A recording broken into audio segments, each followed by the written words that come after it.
warahmatullahi wabarakatuh. Perkenalkan, nama saya Restu Farida Ismawati sebagai peneliti 1 dan rekan saya Melis Isna Ramadhani sebagai peneliti 2. Di sini kami akan mempresentasikan hasil penelitian kami dengan judul Peramalan Produksi Padi Jawa Tengah tahun 2025 dengan metode Time Series AI sebagai dasar analisis keberlanjutan program makan bergizi gratis.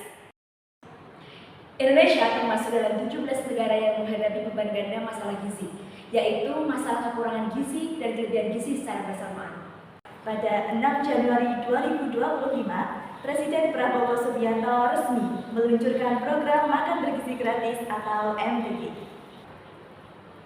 Data Badan Pusat Statistik Indonesia menunjukkan produksi padi mengalami penurunan sebanyak 0,19 juta ton atau sekitar 2,12% dari tahun 2023 dengan jumlah produksi 8.891.297 ton pada tahun 2024. Dalam kurun waktu 2020 hingga 2024, produksi padi di Jawa Tengah mengalami fluktuasi. Oleh karena itu, perlu dikembangkan model kuantitatif untuk menjelaskan fluktuasi jumlah produksi padi. Peramalan produksi padi dapat dilakukan dengan berbagai metode, diantaranya single exponential smoothing, double exponential smoothing, moving average, dan trend analysis yang mencakup model trend linear, trend kuadratik, S-curve, dan exponential growth. Rumusan masalah pada penelitian ini mencakup 1. Bagaimana hasil perbandingan metode SES, DES, MA, dan trend analisis dalam memprediksi produksi padi Jawa Tengah pada tahun 2025? 2. Berapa hasil prediksi produksi padi Jawa Tengah pada tahun 2025? 3. Bagaimana dampak ketidakpastian prediksi produksi padi memengaruhi proyeksi program makan bergizi gratis? Tujuan penelitian ini adalah 1. Mengetahui hasil perbandingan metode SES, DES, MA, dan trend analisis dalam memprediksi produksi padi Jawa Tengah pada tahun 2025. Yang kedua, mengetahui hasil prediksi produksi padi Jawa Tengah pada tahun 2025. Dan yang ketiga, mengetahui dampak ketidakpastian prediksi produksi padi mempengaruhi proyeksi kebutuhan MBG. Penelitian ini menggunakan metodologi penelitian sebagai berikut. Pertama, studi literatur. Kedua, pengumpulan data. Ketiga, pengolahan data. Keempat, analisis data. Kelima, peramalan. Dan yang terakhir, interpretasi data. Berikutnya, kita akan memaparkan langkah-langkah menghitung peramalan di software Minitab. Pertama, buka aplikasi Minitab. Kemudian input data yang sebelumnya sudah dibuat dengan format Excel, lalu salin dan masukkan ke dalam software. Klik Start, kemudian Time Series, lalu metode pertama yang kita gunakan adalah Trend Analysis.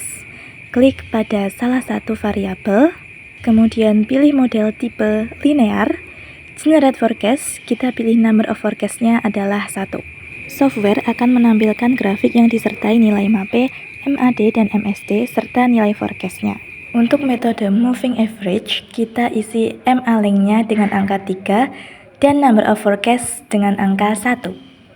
Hal yang sama juga dilakukan dalam menghitung peramalan dengan metode Single Exponential Smoothing dan metode Double Exponential Smoothing. Keseluruhan data yang dihasilkan kemudian diinput ke dalam tabel Microsoft Excel untuk dianalisis perbandingan nilai errornya. Berdasarkan hasil analisis, dapat disimpulkan bahwa metode trend analisis dengan model kuadratik merupakan pendekatan peramalan yang paling optimal. Dalam penerapannya, pada tingkat kabupaten kota sebanyak 26 wilayah di Jawa Tengah lebih sesuai menggunakan model kuadratik karena data yang dimiliki menunjukkan pola musiman. Dari sisi proyeksi, hasil perhitungan memperlihatkan bahwa produksi padi di Jawa Tengah diperkirakan mengalami penurunan pada tahun 2025. Yaitu dari sekitar 8.291.297 ton pada tahun 2024 menjadi 8.654.111 ton. Angka tersebut diperoleh berdasarkan rata-rata hasil peramalan menggunakan model linear, model kuadratik, serta cloud AI. Penurunan produksi padi ini menjadi rambu-rambu awal bagi pemerintah dalam merumuskan kebijakan intervensi yang tepat waktu. Karena ketersediaan Ketersediaan beras merupakan kunci utama terwujudnya kontinuitas program makan bergizi gratis.